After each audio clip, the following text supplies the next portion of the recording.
పూజ గదిలో నీళ్లు తప్పక ఎందుకు పెట్టాలో తెలుసా? మనం దేవుడి పటాల ముందు ఒక చిన్న పాత్రలో నీటిని ఉంచుతాం. ఈ ఆచారం వెనుక ఉన్న లోతైన ఆధ్యాత్మిక కారణాలేంటో ఇప్పుడు చూద్దాం. శుద్ధి మరియు పవిత్రత. నీరు అన్నిటికన్నా గొప్ప శుద్ధి చేసే శక్తి.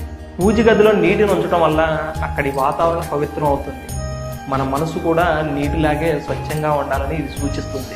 దేవుడికి నీటిని సమర్పించడం అంటే సృష్టిలోని ప్రాణశక్తికి మన కృతజ్ఞతలు చెప్పడం. సానుకూల శక్తికి. రాగి లేదా వెండి పాత్రలో నీటిని ఉంచడం వల్ల ఇంట్లో సానుకూల శక్తి ప్రవహిస్తుంది. ఇది లక్ష్మీ కటాక్షానికి, సంపద స్థిరత్వానికి సంకేతం. గుర్తుంచుకోండి, ప్రతిరోజు పూజ గదిలోని నీటిని మార్చి మొక్కలు పోయటం వల్ల కొత్త శక్తి మీ ఇంట్లోకి ప్రవేశిస్తుంది.